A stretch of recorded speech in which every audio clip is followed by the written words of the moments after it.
અરવલ્લી જિલ્લાના મેઘરજ પંચાયતમાં તલાટીના પતિ તલાટીનો વહીવટ કરે છે એના હેડિંગ સાથે સમાચાર માધ્યમોમાં જે સમાચાર પ્રસિદ્ધ થયા હતા તે વિશે તલાટી તેમજ તેમના પતિ દ્વારા મીડિયા સમક્ષ સત્ય શું હકીકત હતી તે રજૂ કરાઈ।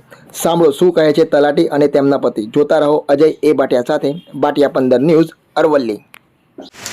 મારું નામ કૌશલ કુમાર ગોવંતલાલ ભટ્ટ છે। મેઘરજનો નિવાસી છું અને જ્યારે આ ઘટના બની ત્યારે મારી વાઈફે તલાટી કમ મંત્રી મેઘરજે મને કોલ કર્યો ત્યારે મેં ત્યાં આવીને જોયું તો ત્યાં ઘણી બધી સ્ત્રીઓનું ટોળું ભેગું થયું હતું। અભદ્ર ભાષામાં મારી વાઈફ જોડે વાતો કરવામાં એને ઝપાઝપીની તૈયારી કરી જ રહ્યા હતા। ટોળું ભેગું થઈ ગયું હતું ત્યારે હું આવ્યો ત્યાં અને મને ખોટી રીતે આ પત્રકાર દ્વારા વિડીયો ઉતારીને બદનામ કરવામાં આવ્યો। ત્યાં સ્થળ ઉપર ફક્ત ને ફક્ત મારી પત્નીની સુરક્ષા કરવા માટે આવ્યો હતો, પણ આ વિડીયો ઉતારીને મને અને મારી પત્નીને બદનામ કરવાનું ષડયંત્ર રચ્યું આવા વ્યક્તિઓએ। હું જે.એસ. વ્યાસ, તલાટી કમ મંત્રી મેઘરજ ગ્રામ પંચાયત, તારીખ 2/10/2024ના રોજ તાલુકા વિકાસ અધિકારી સાહેબની ઉપસ્થિતિમાં ગ્રામસભા મળી, જેમાં મેઘરજ ગામે આંબાવાડી વિસ્તારમાં એક બેન ભેંસો બાંધે છે એવી મૌખિક રજૂઆત મળી।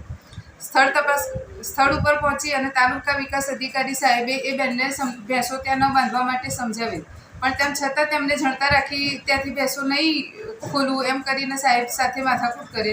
પછી તાલુકા વિકાસ અધિકારી સાહેબે જાતે એ વખતે સ્થળ ઉપરની ભેંસો છોડી નાખી અને અમને ત્યાં ભેંસો ના બાંધે એવું એની તકેદારી રાખવા માટેની સાહેબે અમને મૌખિક સૂચના આપી।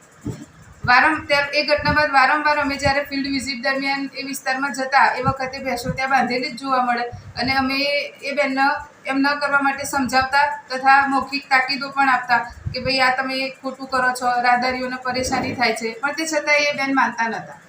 તારીખ 26/4/25ના રોજ અરવલ્લી સૂચક એપ્લિકેશનના સર્વે દરમિયાન માનનીય જિલ્લા વિકાસ અધિકારી સાહેબ શ્રી મેઘરજ ગ્રામ પંચાયતના વિસ્તારોની ફિલ્ડ વિઝિટ દરમિયાન પણ આ બાબત ધ્યાનમાં આવે કે આંબા નીચે જાહેર રસ્તા ઉપર એ બેન જે છે એ પોતાની ભેંસો બાંધે છે, એટલે તાલુકા વિકાસ અધિકારી દ્વારા અમને એ ભેંસોના ખૂંટા કાપવાના અને દિન 2માં અહેવાલ રજૂ કરવાની સૂચના અપાઈ।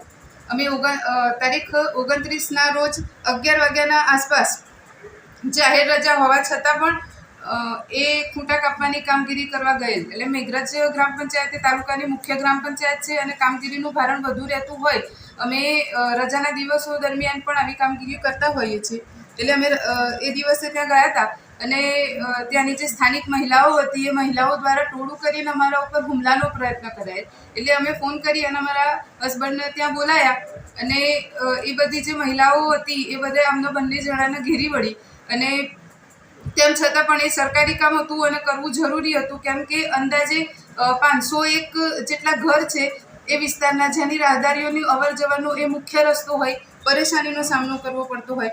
અમે એ કામગીરી ચાલુ રાખી। ત્યારબાદ ટોળાએ અમારા તથા અમારા પતિ બંને પર હુમલો કરવાનો પ્રયત્ન કર્યો, જે પ્રયત્ન નિષ્ફળ જતા અંગત અદાવત રાખી।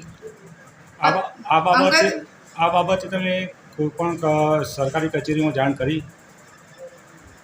સરકારી કચેરીમાં અમે તાલુકા વિકાસ અધિકારી શ્રી સાહેબને પણ જાણ કરેલ છે તથા પોલીસ સ્ટેશનને પણ જાણ કરેલ છે અને મામલતદાર સાહેબશ્રીને પણ આ બાબતનો અહેવાલ રજૂ કરેલ છે। જે ખૂંટા કાપવાનો જે ઓર્ડર તમારી જોડે લેખિતમાં છે? ના, એ મૌખિક સૂચના હતી। મૌખિક સૂચના